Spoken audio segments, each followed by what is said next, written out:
Bonjour à tous et bienvenue sur la chaîne d'Edphone. Aujourd'hui, nous allons effectuer la réparation du problème d'activation sur l'iPhone 7. Donc, comme on peut apercevoir, c'est un iPhone 7 du constructeur Qualcomm avec un panneau qui s'affiche en haut, aucun service avec le panneau triangle. Dans les informations, on a uniquement notre numéro de série qu'on peut apercevoir. Et lorsqu'on tente de l'activer, donc démarrage rapide, activé. Là, on a un message qui s'affiche. Activation impossible. Ce qu'il faut savoir, c'est que c'est un problème qui arrive assez souvent, que ce soit sur l'iPhone 6, l'iPhone 7, jusque l'iPhone X. C'est un problème lié à la carte mère. C'est-à-dire, c'est la carte mère qui ne détecte tout simplement pas le baseband. Donc, ça nous affiche un panneau au niveau du haut, aucun service. Donc, impossible de l'activer.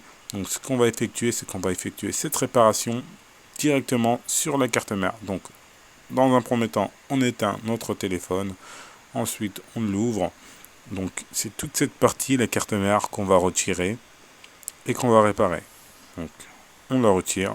Voilà à quoi ressemble la carte mère. On a notre carte mère.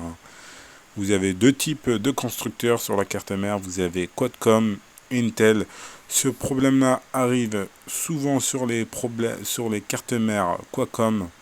Elles ont ce défaut-là, en fait, c'est soit la puce qui a tendance à se dessouder, en fait, la puce qui émet la puissance au niveau du baseband, elle a tendance à se dessouder, ou soit elle se met en court-circuit, tout simplement. Ce qui fait qu'elle se met en erreur, donc on n'a tout simplement aucun retour au niveau du processeur, ce qui fait que ça nous affiche un message d'erreur, activation impossible. Donc, on va la retirer. C'est le petit carré que vous pouvez apercevoir ici, qu'on va retirer, vérifier s'il est en défaut, le remplacer ou effectuer un rebillage, c'est-à-dire remplacer tout l'ancien étain par une nouvelle étain. Donc on protège tout autour de la puce, voilà, à l'aide de notre scotch, car avec la température, c'est des températures élevées qu'on utilise, donc on protège le tout pour éviter que les autres composants qui se situent tout autour de cette puce-là se dessoudent.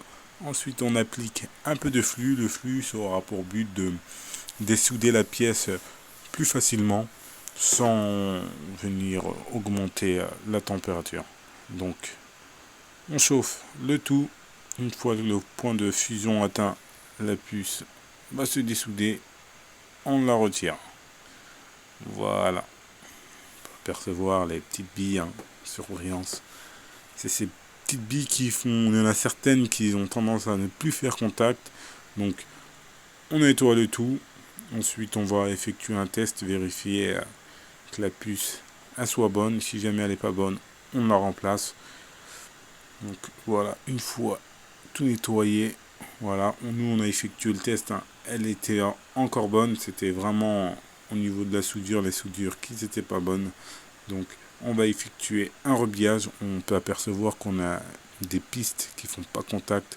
Donc on va nettoyer le tout, remplir ensuite on va nettoyer la puce proprement directement à l'aide de notre coton-tige. Voilà, une fois qu'elle est propre, on va ensuite installer ce qu'on appelle un stencil, c'est une sorte de pochoir qu'on va mettre en place afin de remplir le tout avec de l'étain en pâte. On va l'étaler sur toutes les surfaces afin que tous les trous se remplissent. Une fois qu'on est en place, voilà, on applique l'étain directement. Ensuite, on va chauffer le tout, on va venir mettre tout ça en température afin de former des petites boules d'étain, des petites billes d'étain. Vous voyez, sous l'effet de la chaleur, ça forme des petites billes d'étain. Ces petites billes d'étain, lorsqu'on va réinstaller la puce sur la carte mère, on va encore réchauffer le tout et elles vont souder directement sur la carte mère. Donc, on la retire. Voilà. Une fois retiré, on va réappliquer un peu de flux afin de ressortir toutes ces billes. Voilà. Notre puce est maintenant prête. On va vous la montrer sur le côté. Vous pouvez apercevoir les petites billes que ça forme. Elles ont toutes la même taille. ce qui est vraiment important dans cette étape-là. Vous voyez, sur le côté, toute la même taille. On est maintenant prêt à réinstaller la puce en place. On applique un peu de flux. Ensuite, on repositionne la puce dans le bon sens. Voilà, et en sens à respecter. Surtout pas se tromper. On la positionne dans le bon sens. On la réchauffe afin de la souder directement sur la carte mère. Pareil, une fois que le point de fusion il est atteint, les billes d'étain s'entrecollent directement sur la carte mère. C'est soude. On applique une légère tape pour vérifier qu'on soit bien en place. On laisse refroidir le tout. Ensuite, on nettoie la carte mère. On remet la carte mère dans les configurations d'origine. On va réinstaller ensuite un nouveau joint directement derrière, joint de température. On met en place. On réinsère ensuite la carte mère dans le châssis. On visse le tout. Et on est maintenant prêt pour notre test. Donc voilà. On allume le téléphone. Directement. Ça met un peu de temps. On va attendre qu'il s'allume. En général, s'il est long, vous avez un autre problème, c'est le problème de micro aussi, lorsque votre téléphone est long, très lent au démarrage. Donc voilà, là, c'est pas notre cas, donc on va vérifier les informations, et là on peut apercevoir qu'on a quatre nouveaux carrés qui sont apparus. On a notre numéro de série, notre numéro IMEI et notre numéro MEID. Donc voilà, on va maintenant configurer tout ça en français, en anglais. On change de langue directement en français.